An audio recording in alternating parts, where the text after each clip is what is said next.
الحقيقة محمد من الناس اللي بتشتغل بإخلاص ودايما ملتزم في مواعيده، بيحب يعلم.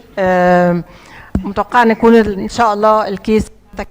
اتفضل. شكرا لحضرتك يا استاذ دكتور رانيا الفراش، يعني ده شرف كبير لينا، واحنا زي ما كنا بنقول ان احنا يعني بنشكر كل اساتذتنا على الفرصه العظيمه اللي بتتاح لنا في كل الكونفرنسز وكل الميتنجز اللي احنا بنعملها، ان احنا نبدا يبقى لنا فرصه ان احنا نعرض الحالات اللي احنا بنتعلم منها زي ما حضراتكم تفضلتم وقلتم.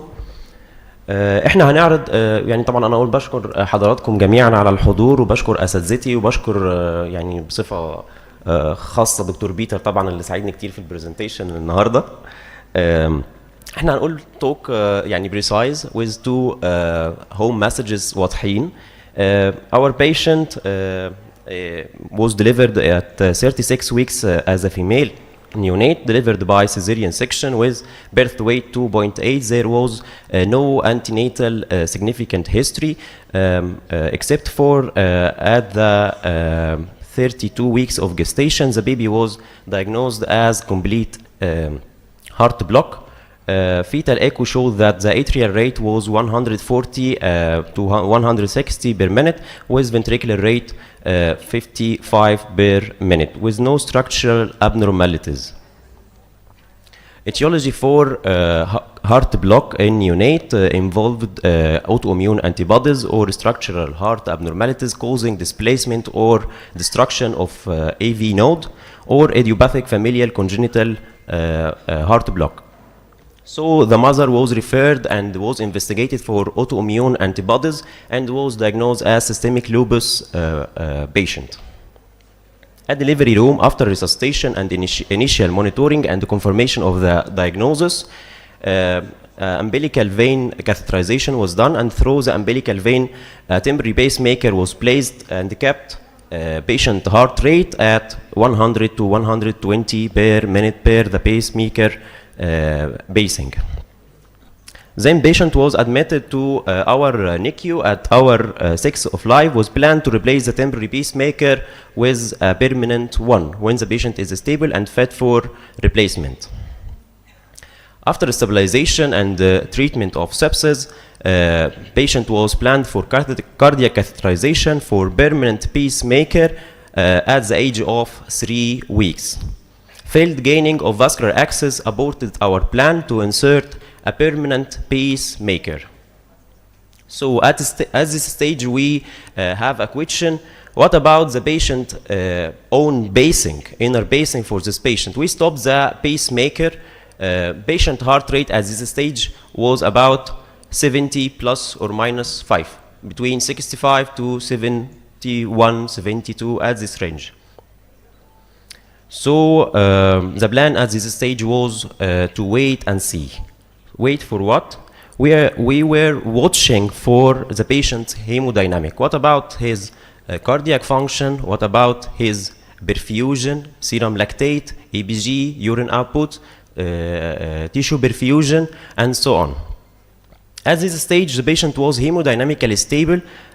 Serial echo showed that there was no dilatation of the left ventricle, and the left ventricle was maintaining the cardiac function. The serum lactate was within normal, and urine output, kidney functions, systemic perfusion, systemic blood pressure, all were within normal.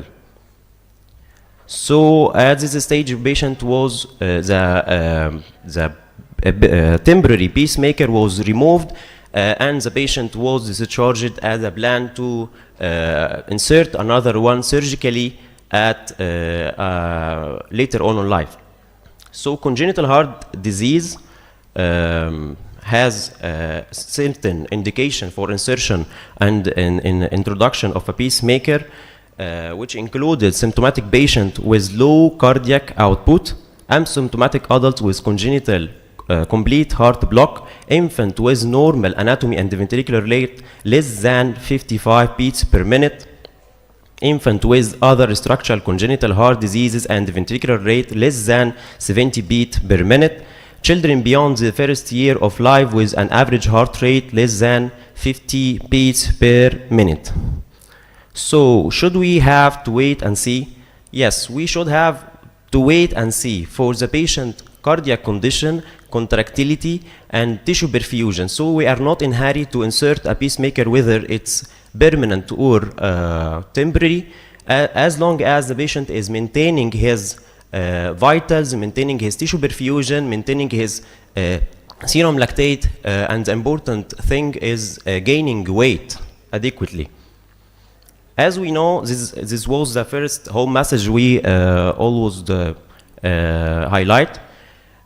Infant of systemic lupus mother is always at risk, as we all know, complete heart block, risk of premature delivery, IGR, thrombocytopenia, and the most two important complications that we had to highlight today, hepatobiliary diseases with skin rash. Recently, we have a rush of about 4 to 5 patients with direct hyperbilirubinemia in our NICU. I think during the last 2 months, superficial investigation, which included pelvic-abdominal ultrasound and so on, didn't exclude anything. One of them had direct hyperbilirubinemia. So the mother was investigated for systemic lupus and was diagnosed as systemic lupus mother, and this solved it was a clue for the direct hyperbilirubinemia the patient had. This patient, after 3 months, developed the skin rash of systemic lupus infant or neonate, and this was the clue to to diagnose the direct hyperbilirubinemia the patient had. So our home message: if the patient is maintaining his cardiac functions, maintaining the tissue perfusion, gaining weight adequately, do not rush for insertion of a temporary or persistent pacemaker, as long as the patient is maintaining his vitals. The second one, do not miss the diagnosis of infant of systemic lupus mother in the patient with direct hyperbilirubinemia or elevated liver function.